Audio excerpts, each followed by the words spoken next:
and everything will fine. You don't have to run.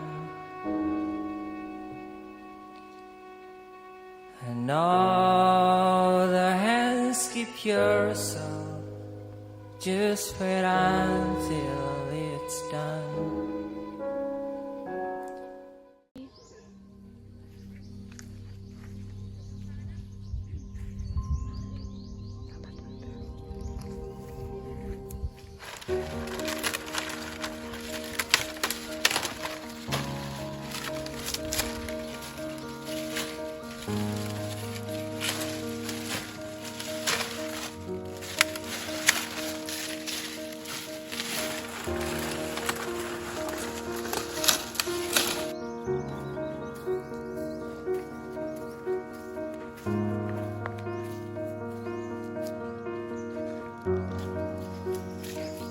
Mal!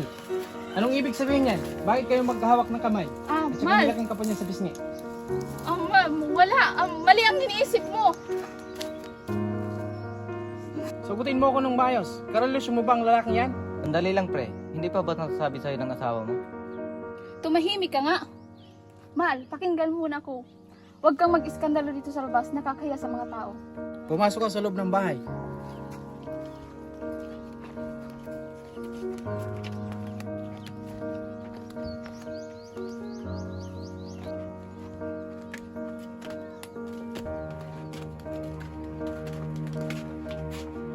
Sino ang lalaking yon, Ka? Oo, matagal na kami ni Roel. Sapat na ba ang narinig mo? Walang hiya ka. Ginagawa ko naman ang lahat para sa pamilyang to. Pero bakit naghanap ka pa ng iba? Nay, Tay, bakit po? Ano po bang nangyayari? Sawang-sawa na ako sa buhay na to. Aalis na ako. Nay, bakit po kayo aalis? Huwag niyo po kaming iwan. Mari, bakit nangingay dito? Nay, bakit litit mo mga gamit mo?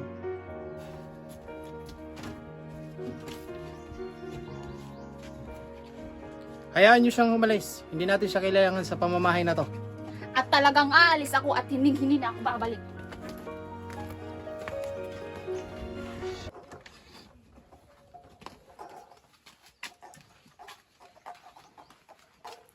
Mga anak, pagpasensyahan niyo na yung ulam natin. Okay lang po yan, Tay. Mas masarap nga po yan at saka masustansya. Ay tay, bago ko po pala makalimutan, may bayarin po pala kami sa paaralan para sa darating na intramural meet. Kailangan po ng perang pangbayad. Sabi din po pala tayo ni teacher, kailangan pong pumunta sa paaralan para po sa meeting namin. Tapuan po kasi ako at si Kuya may award din. Aba, ang gagaling ng mga anak ko. O ikaw, Sheila, may award ka din ba? Wala po, tsaka hindi ko naman po yun kailangan. Wag kasi puro lakwat siya at cellphone para magka-award din. Ano bang pakialam mo? Ikaw na ang matalino, ikaw na yung mabait, ikaw na. Shh, tama na yan. Mag-ayos na kayo. Papasok pa kayo sa paaralan. At ako'y papasok na rin. Mauna na ako sa inyo. Sige po, Tay. Mag-ingat po kayo sa pagmumotor nyo, ha?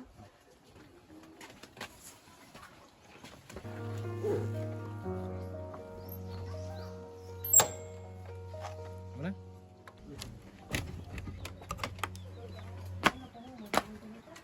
Tay, nandito na po pala kayo. Mano po? Ano bang pagkain natin dyan, ha? Wala po, Tay. Wala na po kasi tayo ng bigas. Saka hindi rin po kayo nakapag-iwan ng pera pambili ng bigas at ulam. Muntik na buhay na to. Makaalis na nga lang. Tay, wag na po kayong umalis. Magpahinga na lang po kayo. Tay,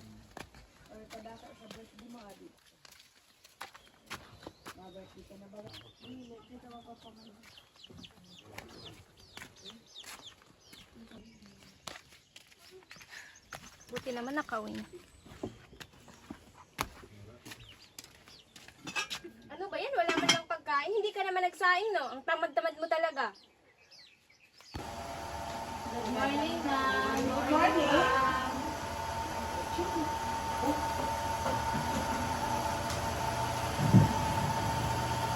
So, bago tayo dumako sa ating talakayan, magtatanong muna ako ng ating attendance. Eugene Gumban, Present, ma'am. Baldeo Jubilee, Present, ma'am. Bilarmino Angelica, Present, ma'am. Binucos Ana Marie? Present, ma'am. Rosemary Amistad? Present, ma'am. Okay. Miss Rosemary, maaari mo bang sabihin ang ating pinanakay nung nakaraang pag-uulat? Ma'am, patungkol po ito sa... Rosemary, ano nangyari?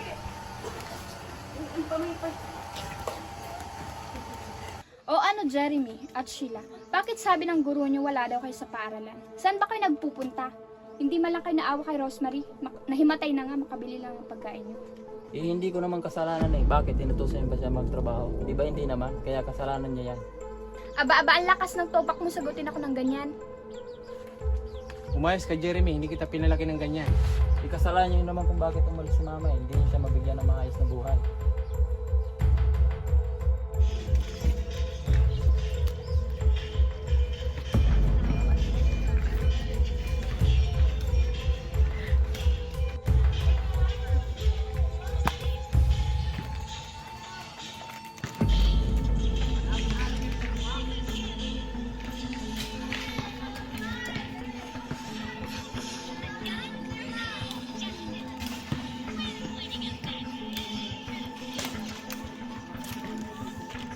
Ito naman, nasa na.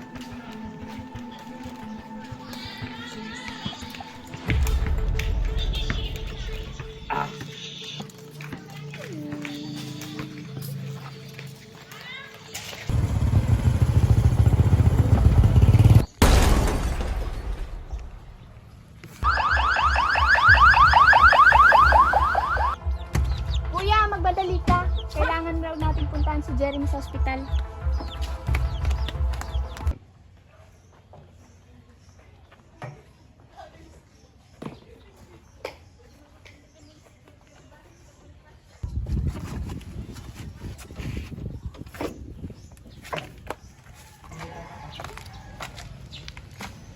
Magandang umaga po, Aling Bibang.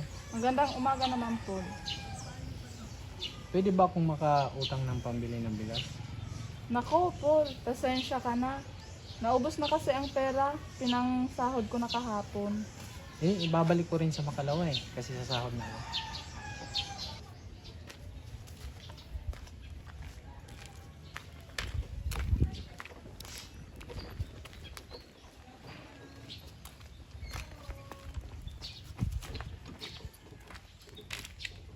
Oh, buti naman at nandito ka na. Nga pala, nangungutang na naman si Paul. Saka pinautang mo ba? Hindi, kasi wala naman na tayong pera. Mabuti naman. Dahil isa siya sa tatanggalin nating mga trabador.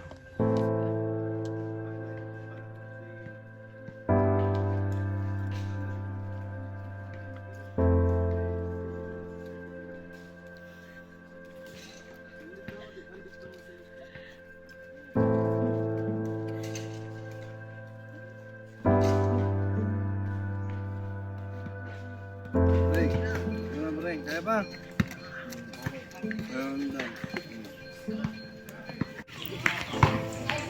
Oh, bakit malungkot ka na naman? Naisip ko kasi munang huminto mo sa pag-aaral at maghanap na lamang ng trabaho para makatulong sa gastusin sa bahay. Nawalan kasi ng trabaho si tatay. Sayang naman na Rosemary. Talino pa naman sana.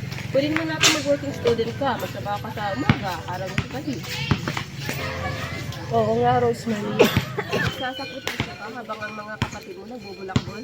Nakakalimutan natin ng tatay mo na obligasyon na kayo. Huwag kang mag-alala. Dito lang.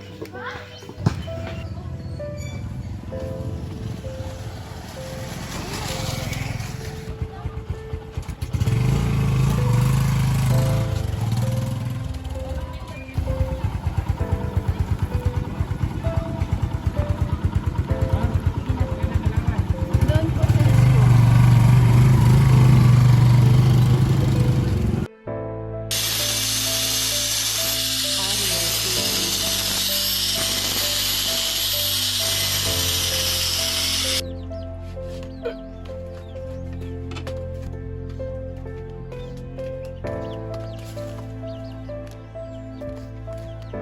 Bakit? Masama ba pakiramdam Huwag mo? mo nga akong hawakan, huwag mo akong pakialaman. Tapatin mo nga ako. Buntis ka ba? Sinong buntis ha? Sheila, ano to?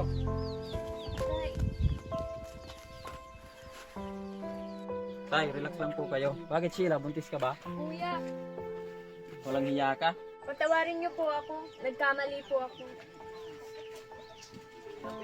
Nandyan na yan. Wala na tayong magagawa kundi tanggapin na lang. Papalakihin natin ng maayos ang bata.